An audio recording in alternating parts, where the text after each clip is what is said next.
Okay, so in this video we're going to set up the heated bed and get that part sorted. So this bed, I converted this a while ago to a magnetic bed, so and changed the screws as well, because these screws can easily start to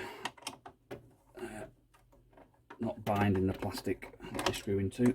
So change these for slightly bigger ones. I had to countersink the bed slightly so it worked. Let's pop this out.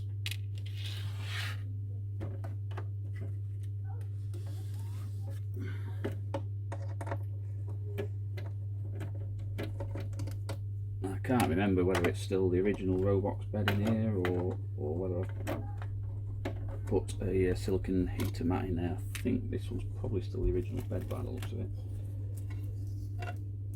Yeah, it is. So just shift that out of the way. So you got your heater element. There's my magnets. It's all epoxied in, and the corners are really strong, heat resistant up to 120 degrees, I think, the magnets. That is your thermal fuse, so to stop the bed going to over temp, and the thermistor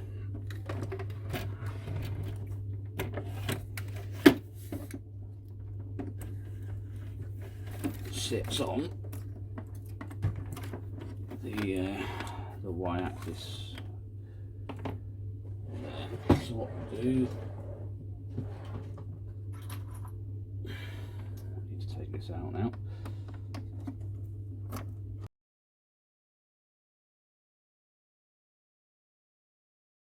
Pop this cable out, and normally you'd be very careful of this limit switch here, but we've binned that off in favour of the limit switch down here, so we don't need to worry too much. Just lift the Robox connector for the main supply off as well, and then this should come out, and this board comes out as well. There we go, and that is normally where the thermistor is. So it's, over time it can come disconnected from the actual metal bed, so the temperature reading is inaccurate. The thermal, like silicon thermal paste, can die out. I don't need this bed anymore, this board anymore, so that can come out. But we'll put that in the spares box somewhere. Right, so this ribbon cable is now redundant, so we can pull that through here.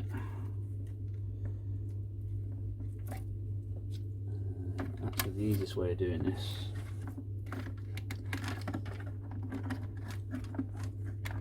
Is just to pivot this out of the way and push these mains cables through. Let's move them a bit like that, and then there's one more screw there. We'll take that out, and then the whole cable chain comes away.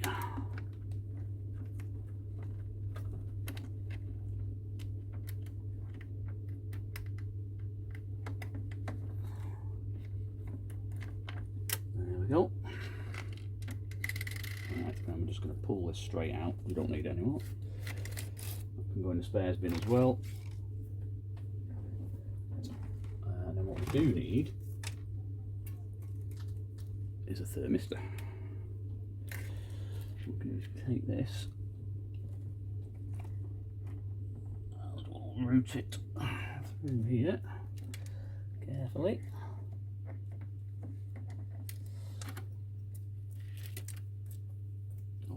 Do it this way.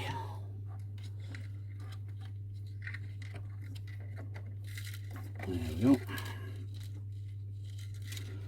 And then you can route the thermistor carefully along this cable tray. They are quite delicate, these ends, so you've got to be careful. Gently route it along. Can have a tendency after the time you push it for it to pop up and pop through one of the articulated joints, so it's good to just keep your finger in it there and stop it from doing that.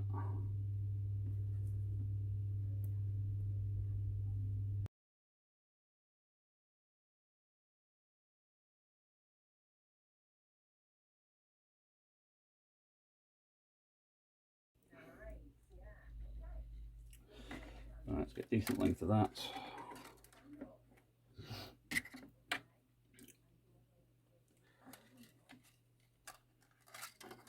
Now put this cable train back. That's why you do this, is to put that screw through there first.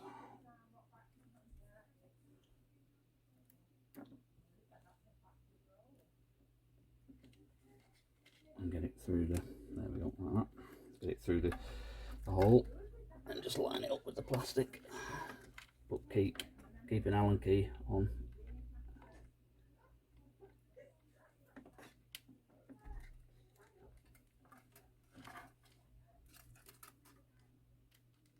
Like that.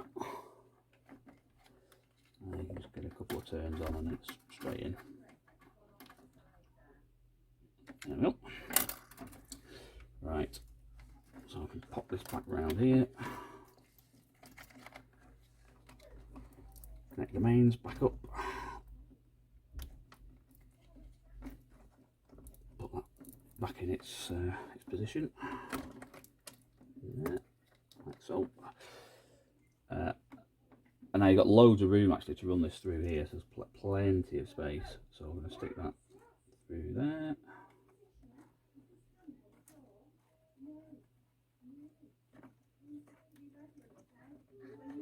Like that.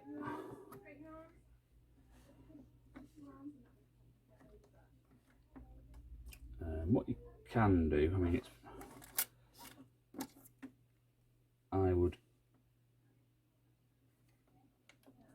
oh, it's not so bad. When this is back in there, you could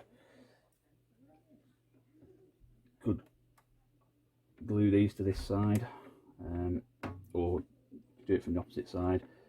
I mean, it's pretty low friction running against this steel, but maybe over time could wear through there. Anyway, so we can shove this back in like that.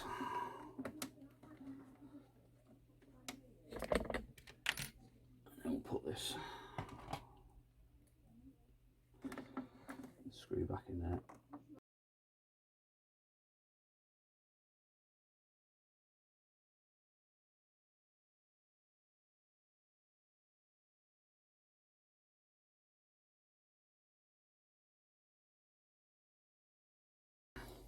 Okay, done.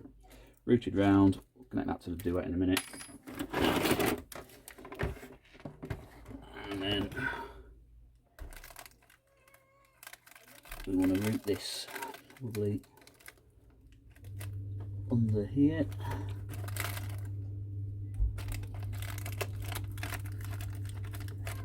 Like so.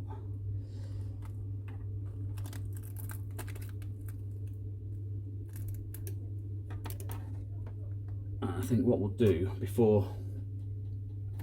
what I'd recommend you do at this point is I'll probably put this in the centre of the bed, to be honest, and you know, we'll epoxy it in and keep it all secure. I'm just going to check that routing it through hasn't actually damaged it, because it's very, very teeny. The wires that go on these things are easy to damage. So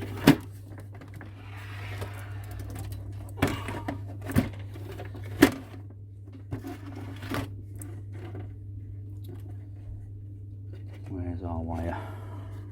Here it is.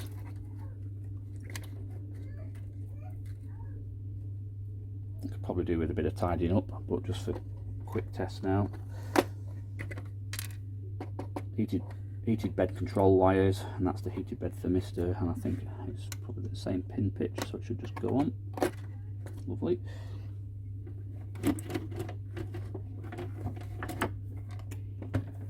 So what we can do is we'll plug this in now and just check that it doesn't read, you know, 2000 or 1000, whatever random degrees it reads when it's open loop. So yeah, so that's what I've decided to do. I've put a whole load of thermal paste there. This is just temporary, just to hold it. Well, I probably put a bit of epoxy here just to keep it in place, and then I've still got the original Kapton sheets here, so I can put all that back down and compress it. and jobs are good. So I'm going to remove, I'll probably remove this tape. I'm not actually sure what point it fails, but I suspect it'll fail at around 100 degrees, so it's coming off and it'll probably stink. But yeah, I'm going to put a bit of epoxy there to keep that held in place, plenty of paste there, and then press it down. Okay, so it's all back together now, and put a build surface on there. Two reasons: one, you want to test the temperature with the build surface on, and two, with reflective metals and stuff, IR temperature guns and things like that, don't always read accurately, so a matte surface is better to go off. So basically it's reading 19 degrees, which is about right, but the temperature will need calibrating eventually. But in terms of doing the heating and PID control, the absolute temperatures and what they're reading don't really matter. It's more about controlling between 2 points.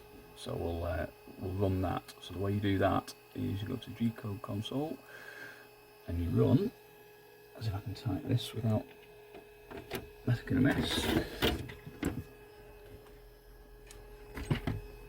So you run an M303 H0, that means heater 0, which is the bed. If we did heater 1, it would do it for the hot end that we've got configured, but we haven't got one configured yet. H0, so we'll do S80, which is a good temperature to go for, and we'll do it. The P command is the pulse width modulation, so we'll do it default at 1, so that's effectively maximum heater power, if you like, other than for the gain and everything else that will be calculated now. So if you run that, you see it says auto tuning heater 0, you type 8 degrees, pulse width 1, do not leave the printer unattended. The reason why it says that is because you could have a thermistor that's absolutely miles out and it thinks it's 50 degrees and it's more like 200 and something, and I think it's set on fire, or other things could happen. Things come loose, thermistor come loose, and it just goes open loop and goes really hot. So yeah, you just got to sit here and you can see it's, wow, see that's jumped up really rapidly, and I can bet you there's no way that bed is at 80 degrees.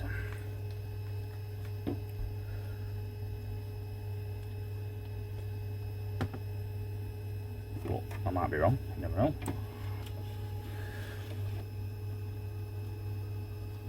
So let's have a look at what temperature the meter thinks it's at.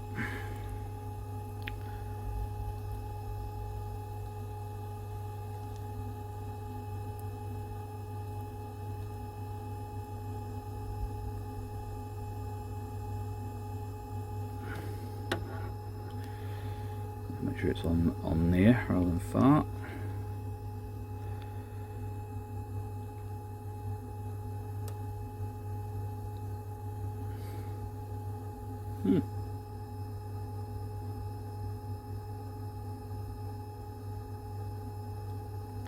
I reckon it's around what, 56, 57 degrees. I'm not too bothered about the heat pattern on the bed at the moment.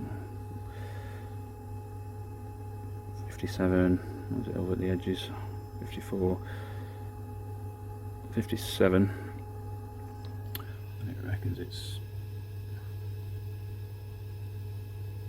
60 there. So actually it's not too far off.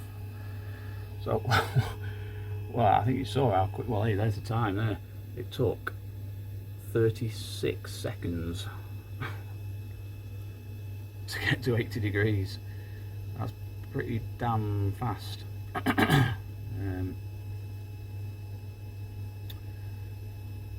we'll let it do its thing. And then what we'll do is we'll set it to a temperature, a target temperature, and see if that target temperature is actually what it says on the fluke meter. But wow, that is really ramped up really fast, isn't it? Oh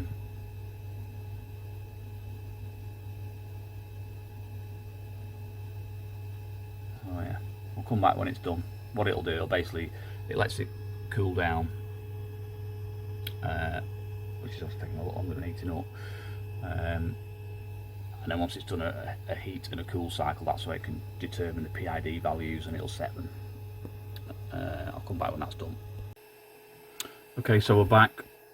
So it's finished its cycle, so you can see it does, which is not surprising how rapidly it heated up. It says it appears to be overpowered, and it's left at full power can reach, look at that, 700 degrees, which is obviously a prediction based on the ramp up of the curve. So we'll save those values, then 500.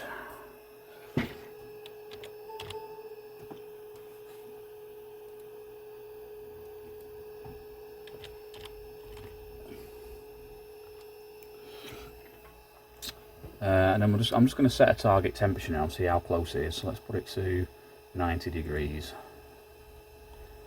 You'll see how quick this ramps up. We can watch it here, or the graph.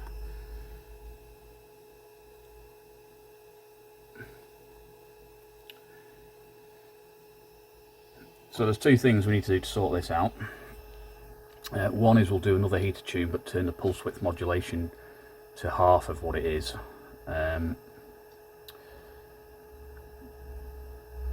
Although, I mean, if you look at it, the PID control's doing a really, really good job.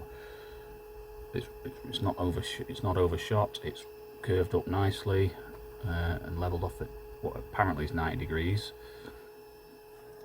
So we'll see if the flute thinks it's anywhere near 90.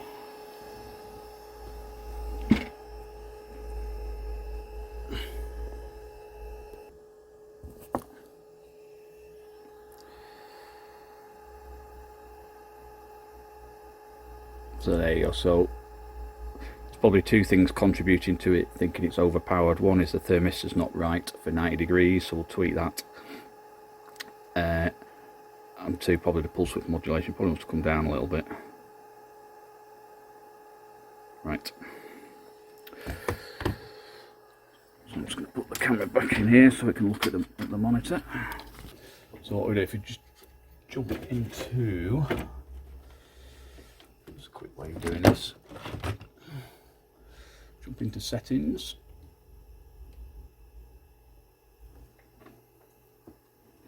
And go into config G. Cut and paste the text for the heater thermistor setup. So that's the one for the bed.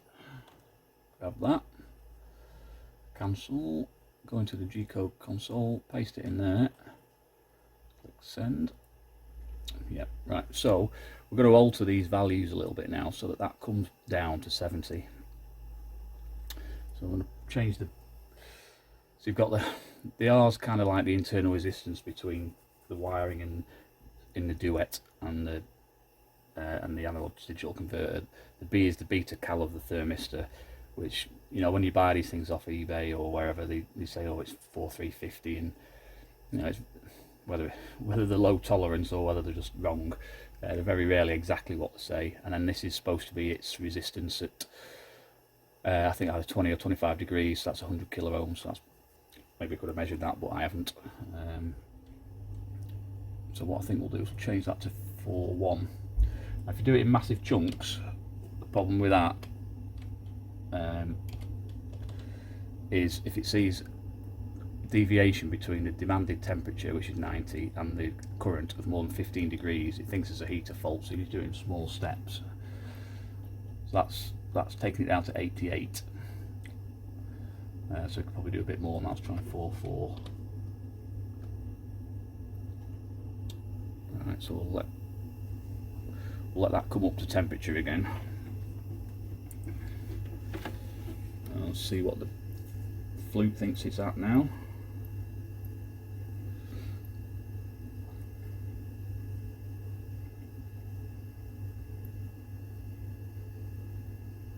It's around 82 on the heater, so let's try. That's just a linear. This is like an offset, whereas the beta is a curve. So I don't want to play around and put this out too much, because you might get it right for one spot, but it'll be putting massively out for somewhere else. But normally these things are around 125 kilo ohms at room temperature, but I can't remember which way that's going to take it. No, that's the wrong way. So let's put that back to 100,000.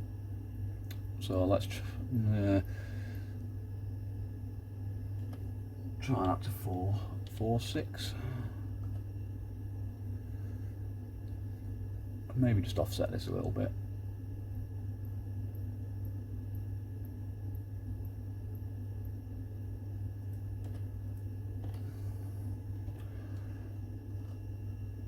Right, we'll see where that gets to.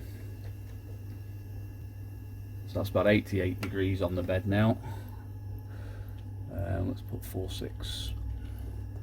You can mess around with this resistance of the wiring one as well, but we'll do this one 4.6. Let's try 7.0. Yeah, that's got it. So we'll grab that. Actually, what we'll do is we'll just try going back down to 65 and just see if it's roughly around that. And if it is, well, let's take a gamble that it is. We'll grab those values, go back to the settings file, go back into config.g, go down to the heaters. Where are they? There they are. And we'll take a gamble that it's right and replace that with that. Save the changes, but I'm not going to reboot yet. So that reckons it's 83 now. That's the temperature of the bed. There's a bit of lag in the system.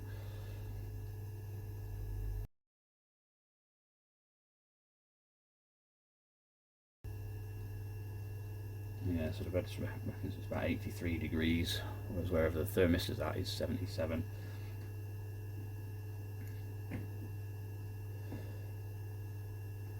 But this is, you're just fighting lag in the system at this point. As long as it settles to around 65. You know, think about it, you're heating up a massive chunk of metal using one sensor in the middle of it. You've got all sorts of other things and interfaces and metal, and then the build tack on top, different thermal capacities and everything, thermal conductivities. There's loads going on there.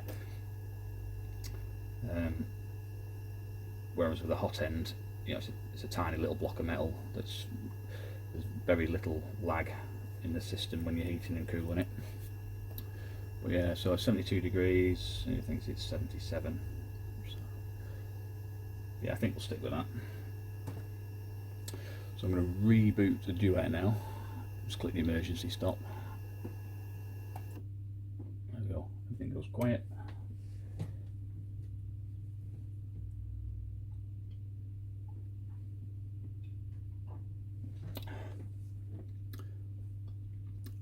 And then what we'll do is, when the bed is cooled back down to 20 degrees, we'll run one more heater cycle on it, but we'll drop the pulse width modulation just a little bit.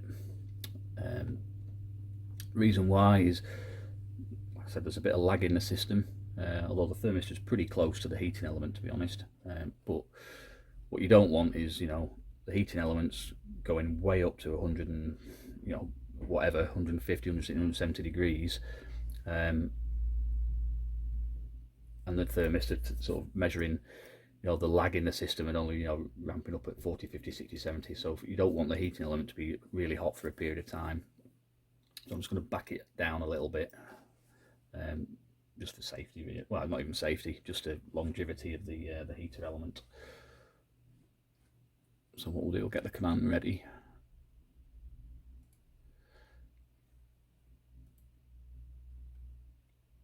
So if you remember, it was this M303, so we'll grab that.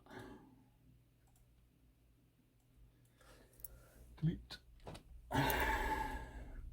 Paste that there, and we'll change that, I don't know, let's say to, I mean, it ramped up in, what, from nothing to 80 in about, well, it wasn't quite 80, was it? But, you know, it was about 30 odd seconds, so, you know, it can be slow, it can be a bit slower than that, and I don't think I'll be too unhappy, so I think we'll put that down to 0.7.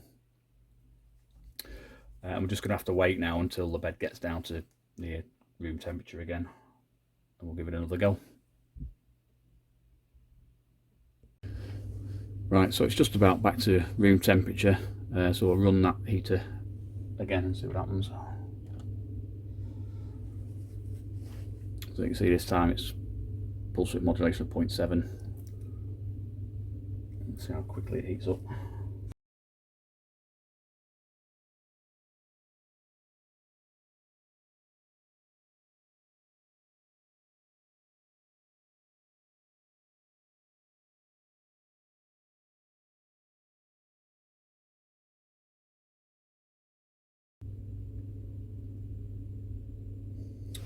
So yeah, you're looking there, so it's about 40 seconds now. So it was just under 30 before, or around 30, so now it's 40 with that reduced pulse width modulation. I think I'll stick at that. I mean, to be fair, I think the heater element in these Roboxes in the beds is really good. It's really quite thick heater wire. It's between capped on tape.